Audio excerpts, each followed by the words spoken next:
नमस्कार. मी प्राध्यापक बी.जी. मांगले जागर टाइम्समध्ये आपल्या सर्वांचं स्वागत करीत आहे. मित्रांनो, मनोज जरांगे पाटलांच्या नेतृत्वाखाली मराठ्यांचं हे आंदोलन जे मुंबईला निघाले आहे त्याचे डे टू डे अपडेट्स देण्यासाठी मी आपल्या समोर आलेलो आहे. आज आंदोलनाचा तिसरा दिवस आहे. नगरमधून हे आंदोलन आज बाहेर पडलेलं आहे आणि जसं जसं मुंबईच्या दिशेनं पुढं जाईल तसं येणाऱ्या प्रत्येक गावातून काही ना काही हजारो माणसं या आंदोलनामध्ये सामील होत आहेत. अंतरवाली सराटी जिल्हा जालना इथून ज्यावेळेला बाहेर पडली त्यावेळेला लाखाच्या आसपास असणारा आज हा जो काही एक आंदोलकांचा मोर्चा होता त्या आंदोलकांची संख्या आज कमीत कमी काही लाखापर्यंत जाऊन पोचले आणि हे एवढे प्रचंड मोठ्या संख्येने आलेले जे मोर्चेकरी आहेत, जे आंदोलक आहेत, या आंदोलकांनी कित्येक किलोमीटर लांबीचा रस्ता हा सगळा व्यापून टाकलेला आहे. रस्त्यावरती दुसरं वाहन येऊ शकत नाही, केवळ आंदोलक आणि त्यांची सगळी वाहनं. याच्या पलीकडं कोणीही रस्त्यावर येऊ शकत नाही, मुंगी शिरायलाही वाव नाही, अशा पद्धतीची ही एक ऐतिहासिक अशी घटना आहे. खरं तर अशा पद्धतीचं ऐतिहासिक आंदोलन बघण्याचं याची डोळा हे आपल्या सर्वांना म्हणजे भाग्य आहे असं म्हणायला हरकत नाही. कारण एखाद्या मागणीसाठी इतका प्रचंड मोठ्या संख्येने एकाच समाजाचा हा जो एक वर्ग आहे, हा वर्ग आंदोलन करत अत्यंत शांततामय आणि लोकशाही मार्गाने मुंबईला निघाला आहे, हे बघण्यासाठी सुद्धा एक भाग्य लागतं. आणि त्यासाठी या सगळ्यांचा नेता जो आहे मनोज जरांगे पाटील, याच्यावर सगळ्यांचं ठामपणे निर्धार आहे आणि ठामपणे त्यांच्यावरती अगदी मनापासून त्यांच्यावर सगळ्यांचा विश्वास आहे. एक घटना कालची तुम्हाला सांगतो. या राज्याचे मुख्यमंत्री एकनाथ शिंदे की ज्यांच्यावरती विश्वास ठेवून काही दिवस आपल्याला मनोज जरांगे पाटील सांगतात की मराठ्यांना आंदोलन करावं लागतं आहे, याचं दुःख वाटतं आहे. काही पत्रकारांनी जेव्हा त्यांना विचारलं की एकनाथ शिंदे तुम्हाला मदत करत आहेत, अशा पद्धतीचं वातावरण आहे, त्यावेळेला ते स्पष्ट म्हणत आहेत, आमची मागणी काय हे तुम्ही पहिला बघा. आमची मागणी अशी आहे की जी 54 लाख मराठ्यांच्या कुणबी नोंदी सापडलेल्या आहेत, त्या कुणबी नोंदीप्रमाणे त्यांच्या घरातल्या सर्वांना तुम्ही प्रमाणपत्र द्या, कुणबीची प्रमाणपत्र द्या आणि हा सापडलेला कुणबीचा जो ठेवा आहे हा आधार गृहीत धरून तुम्ही मराठ्यांच्या आरक्षणाचा अध्यादेश काढा. अर्थात अजूनही ह्या ज्या 54 लाख नोंदी सापडल्यात या नोंदीप्रमाणे सगळ्या लोकांना प्रमाणपत्र वाटायचे काम अद्याप बाकी आहे. त्यामुळं त्यांनी स्पष्ट सांगितलं की आम्ही कोणत्याही परिस्थितीत हे मुंबईच्या दिशेनं वाटचाल करणारच, आम्ही थांबणार नाही. म्हणजे मुख्यमंत्री एकनाथ शिंदेनी जी विनंती केली होती की आम्ही प्रामाणिकपणे काम करायला लागलो आहे, आम्हाला थोडा वेळ द्या. ते म्हटले थोडा वेळ म्हणजे किती, आम्ही तुमच्यासाठी 7 महिने दिलेले आहेत आणि हे 7 महिने तुम्हाला पुरेसे नाहीत का? इतक्या कालावधीत तुम्ही केलंच काय? ज्या 50 लाख नोंदी सापडल्या त्या लोकांना 7 महिन्यामध्ये किंवा इतक्या दिवसामध्ये तुम्ही त्या प्रत्येक माणसाला प्रमाणपत्र का नाही देऊ शकला? आणि कुणबी नोंदी ह्या घटनेनं दिलेलं आरक्षण आहे. तर हे सगळं जर तुम्ही दिलं नाही आणि तुम्ही म्हणता की मराठे हे ऐकायला तयार नाहीत किंवा मराठे ऐकत नाहीत आणि त्यांचा थोडासा तुम्हाला मुजोरीपणा वाटतो, पण हे त्यांनी लक्षात ठेवा, गेली 40 वर्ष मराठे हे थांबलेले आहेत. यांच्या कित्येक म्हणजे पिढ्या या आंदोलनामध्ये गेलेल्या आहेत आणि इतक्या मोठ्या प्रमाणात काही लोकांचं म्हणजे ओबीसीचं आरक्षण नसल्यामुळं अनेक पिढ्या ह्या बर्बाद झाल्या. त्यांच्या आयुष्याला जबाबदार कोण? तेव्हा तुम्ही आता आम्हाला कारणं सांगू नका, पहिला प्रमाणपत्र द्या आणि ओबीसीमधून या सगळ्या मराठा प्रवर्गाला तुम्ही आरक्षण द्या, ही आमची पहिली मागणी असेल. त्यामुळं एकनाथ शिंदेनी केलेली जी विनंती होती त्या विनंतीकडं साफ दुर्लक्ष केलं आणि ते मुंबईच्या दिशेनं चालू लागलेत. दरम्यान आणखी एक महत्त्वाची घटना तुम्हाला सांगतो. आमदार बच्चू कडू की जे आंदोलक स्वतः आहेत आणि एक चांगले आंदोलक म्हणून ओळखले जातात की ज्यांनी मराठा आंदोलनासाठी फार मोठ्या प्रमाणात एकमेव आमदार असा आहे की जो प्रत्यक्ष मराठा आंदोलनामध्ये सहभागी आहे. ते स्वतः आज सहभागी झालेले आहेत आणि त्यांनी स्पष्ट सांगितलं की मी एक मुळातला आंदोलक आहे आणि मनोज जरांगे पाटलांच्या त्यांचे जे आंदोलन आहे या आंदोलनाचा मी एक पाठीराखा आहे. या पाठीराखा या नात्यानं मी 100% या आंदोलनामध्ये पूर्णपणे शेवटपर्यंत सहभागी होणार.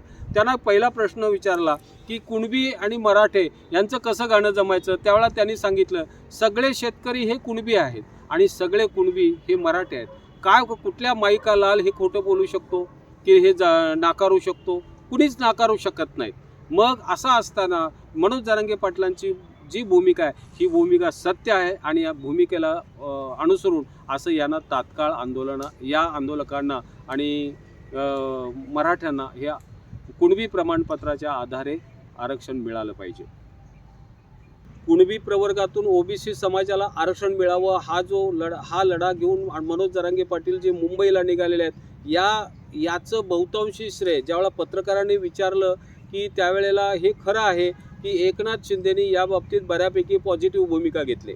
म्हणजे न्यायमूर्ती शिंदे असतील किंवा त्यांनी कुणब्यांची दाखले सगळे जमा करण्यासाठी नोंदी करण्यासाठी केलेलं प्रचंड मोठं महाराष्ट्रभरचं काम असेल तर हे सगळं काम ज्या वेळेला होत आलं त्यावेळेला अशी परिस्थिती निर्माण झाली महाराष्ट्रामध्ये की या म्हणजे मराठा आंदोलकांचं किंवा या ओबीसी प्रवर्गातून मराठ्यांना आरक्षण देण्याचं जे काम आहे या कामाचं श्रेय जे आहे हे मुख्यमंत्री एकनाथ शिंदे यांना जात आहे. अर्थात तशा पद्धतीनं एकनाथ शिंदेना जर का या आरक्षणाचं श्रेय जात असेल तर मूळ पक्ष जो आहे ज्यानं ह्या सगळ्यांची मोठ बांधली आहे तो भारतीय जनता पार्टीला वाईट वाटणं साहजिक आहे. आम्हाला असं वाटतं की ज्या वेळेला छगन भुजबळ मग त्यावेळेला ह्याच्यात आले बाहेर पडले आणि त्यांनी मराठ्यांच्या या आंदोलनावरती बेछूट आरोप करायला सुरुवात केली. काय आरोप केले त्यांनी स्पष्ट सांगितलं की या नोंदी सापडतातच कसे. अरे हा काही प्रश्न आहे का? या सगळ्या शासकीय माणसांनी न्यायमूर्ती शिंदेंच्या अध्यक्षतेखाली काढलेल्या या सगळ्या नोंदी आहेत त्याची प्रोसेस सगळी शासकीय आहे आणि अशा पद्धतीनं शासनानं शोधलेल्या ज्या नोंदी आहेत याच्यावरती प्रश्नचिन्ह निर्माण करायचं काम छगन भुजबळांनी केलं. बरं तेवढ्यावर करून थांबले नाहीत. त्यांनी स्पष्ट सांगितलं की ह्या नोंदीच्या आधारे दिले जाणारे जे दाखले आहेत हे दाखलेसुद्धा बोगस आहेत. अशा पद्धतीचे थेटपणे आरोप करणारे भुजबळ जे आहेत या भुजबळांना कुणाचा तरी पाठिंबा असल्याखेरीज असे ते आरोप करू शकतील का? नाही, अशा पद्धतीने आरोप करू शकत नाहीत. हे भुजबळ असतील किंवा गुणरत्न सदावर्ते असतील, लाड असतील किंवा अनेक नितेशभाई असतील, रामदासभाई कदम असतील, ही सगळी फलटण कुणाची आहे? सर्व महाराष्ट्रातले मराठ्याचे नव्हे तर संपूर्ण जनतेला माहिती आहे. खरं तर या सगळ्या लोकांचा बोलावता धनी एकच आहे आणि ह्या सगळ्यांनी हे सगळ्या मराठ्यांना माहिती आहे या सगळ्यांनी मराठ्यांना आरक्षण मिळू नये ही कदाचित त्यांची प्रमुख भूमिका असावी. कारण प्रत्येकजण हे असं सांगतात की आम्ही ओबीसीच्या ताटातलं तुम्हाला काही देणार नाही. अरे मागतोय कोण? मराठे कोणीही ओबीसीच्या ताटातलं काढून मागत नाहीत. त्यांचं कुणबी हे जे या प्रवर्ग जो आहे हा घटनात्मक आहे आणि घटनेतलं आंदोलन ते मागतायत. अशा वेळेला विनाकारण तुम्ही काहीतरी वेगळीकडे दिशा दाखवून देऊन त्या आंदोलनाला खो घालायचं काम हे जे लोक करतायत ह्याच्या पाठीमागं बोलावता त्यांनी निश्चितपणे वेगळा आहे. म्हणजे ही भूमिका घेऊन काही जण विरोध करायचा प्रयत्न करतायत आणि या आंदोलनाला आणि या मागणीला खो घालायचा प्रयत्न करतायत. तर हे हा जो प्रकार आहे भुजबळ साहेबांचा किंवा त्यांचा बोलावता धनी वेगळ्या अर्थात भुजबळ साहेबांनाही अशा पद्धतीनं कामाची संधी मिळणं कारण त्यांचा काही तसा पिंड फार मोठा त्यांनी ह्याच्या आधी आंदोलनं केलेत आणि माळी समाजांचं प्रचंड मोठं आंदोलन केलं वगैरे असं काही नाही. हा ठीक आहे त्यांच्या नावावर समता परिषद आणि दिल्लीतली एक परिषद एवढ्या 2 घटना नोंद आहेत पण त्यांनी या ओबीसी समाजाला ते माळी समाजाचे एक कार्यकर्ते आहेत एवढंच आपण समजू शकतो. पण त्याच्या व्यतिरिक्त त्यांनी ओबीसीसाठी फार मोठं काहीतरी काम केलं आहे अशा पद्धतीचं नोंद त्यांच्या नावावर काय अशी दिसून येत नाही. तथापि आज त्यांना या ओबीसी समाजाचं नेतं म्हणून उभा करण्यात आलं आहे. मी साधा एक प्रश्न विचारतो, ओबीसी समाजाचं नेतं आज म्हणून तुम्ही ज्या ठिकाणी काम करतात त्या ठिकाणी तुम्ही ओबीसीच्या सगळ्या ज्या 250 ज्या जाती आहेत त्यांची नावं तरी तुम्हाला सांगता येतील का? त्या प्रत्येक समाजासाठी तुम्ही या ओबीसींचं नेतृत्व करता त्यांच्यासाठी तुम्ही काय केलेलं आहे हे तुम्ही सांगू शकाल का? नाही. ओबीसीचा सुद्धा फायदा आज काही ठराविक त्यातल्या जाती जमातींनी घेतलेला आहे. बाकीच्या सगळ्या जाती या वंचितच आहेत. म्हणजे तुम्ही त्या प्रवर्गाअंतर्गत समतेनं काम केलेलं नाही किंवा किंबहुना तुम्हाला त्याची जाणीव नाही. फक्त आज कुणीतरी तुम्हाला उठवून बसवतंय आणि तुम्हालाही ते करणं गरजेचं आहे, कारण तुमच्यावरती ईडीच्या नोटीस आहेत आणि ईडीच्या अंतर्गत तुम्ही जेल पण जाऊन आलेला आहे. त्यामुळं भुजबळ साहेबांच्यासारखी जी मंडळी आहेत, ही मंडळी कुणाच्या तरी सांगण्यावरनं या मराठ्यांच्या आंदोलनाला खो घालायचा आणि या मागणीला खो घालायचा अशा पद्धतीने, तेव्हा हे आपल्या चांगलं लक्षात येईल की मुख्यमंत्री शिंदे साहेबांना या आरक्षणाचं श्रेय जाऊ नये म्हणून कदाचित ह्या पद्धतीचं या मंडळींना उठवून बसवलं जात असावं अशी शंका घ्यायला जबरदस्त वाव आहे. मित्रो, एक महत्त्वाची घटना मी या ठिकाणी तुम्हाला सांगू इच्छितो, ती अशी की मनोज जरांगे पाटलांनी जे आरक्षण मागितलेलं आहे ते आरक्षण आणि मुख्यमंत्री एकनाथ शिंदे ज्या गोष्टी सांगतायत, म्हणजे क्युरेटिव्ह पिटिशनच्या अंतर्गत येणाऱ्या 7 दिवसाचं सर्वेक्षण आहे आणि हे सर्वेक्षण आम्ही युद्धपातळीवर करतोय, हे सगळं मराठ्यांचं आहे अशा पद्धतीची भूमिका सांगून ते समाजाची थोडीशी दिशाभूल करायचा प्रयत्न करतायत. पण हे लक्षात घ्या, मनोज जरांगे पाटलांनी जे आरक्षण मागितलेलं आहे ते 50%च्या आत बसणारं आहे. आम्ही 50%च्या बाहेर नाही. ज्या गोष्टी तुम्ही आम्हाला सुचवता आहात की विशेष प्रवर्गाअंतर्गत करून द्या, तर सगळेजण म्हणतात विशेष प्रवर्गाअंतर्गत, पण त्याला घटनेनं चॅलेंज आहे किंवा सुप्रीम कोर्टात ते टिकणार नाही. जर भुजबळ सुद्धा म्हणतात की आम्ही मराठ्यांच्या स्वतंत्र आरक्षणाला आमचा पाठिंबा आहे, अजितदादा पवार म्हणतात मराठ्यांच्या आरक्षणाला आमचा पाठिंबा आहे, देवेंद्र फडणवीस म्हणतात की आमच्या रक्तातच ओबीसी आहे आणि आमचा मराठ्यांच्या स्वतंत्र प्रवर्गातील आरक्षणाला आमचा पाठिंबा आहे. याचा अर्थ असा आहे की ओबीसी प्रवर्गातून त्यांना आरक्षण द्यायचंच इच्छा नाही आहे. पण त्यांची गुची कुठं आहे की ओबीसी मुळात हे सगळे शेतकरी कुणबीच आहेत, जसे की बच्चू कडू साहेबांनी सांगितलंय. त्यामुळं या लोकांचे प्रमाणपत्र मिळाल्यानंतर यांना देणं गरजेचं आहे. ही गोष्ट जी आहे ही गोष्ट लक्षात ठेवावी लागेल. त्यामुळं जो विरोध करता आहेत हा विरोध हा राजकीय स्वरूपाचा विरोध आहे. आणि आताचा जो मोर्चा आहे, जसा मुंबईकडे जायला लागेल तसे अनेक छोटे छोटे प्रवाह गावानजीक वाढत जातील आणि हे आत्ताचं असणारे काही लाख जे आंदोलक आहेत हे पुढे जाऊन कोट्यावधीकडे जातील. म्हणजे मुंबई जवळ आलेली असेल, पनवेल वाशीपर्यंत ज्यावेळेला जाईल त्यावेळेला हा जो मॉब आहे, हा आंदोलकांची संख्या जी असेल ही कोट्यावधी माणसांच्यापर्यंत असेल आणि त्यावेळेला हे आंदोलन आवरणं किंवा ह्या आंदोलनाला आडकाठी करणं किंवा या आंदोलनावरती कोणत्याही प्रकारचं या आंदोलनाला वाईट नजरेने बघणं हे शासनाला शक्य होणार नाही. कारण या बाबतीत त्यांना प्रश्न विचारला होता मनोज जरांगे पाटलांना की तुम्हाला ट्रॅप केलं जातंय का किंवा तुमच्या आंदोलनाला त्रास दिला जातोय का.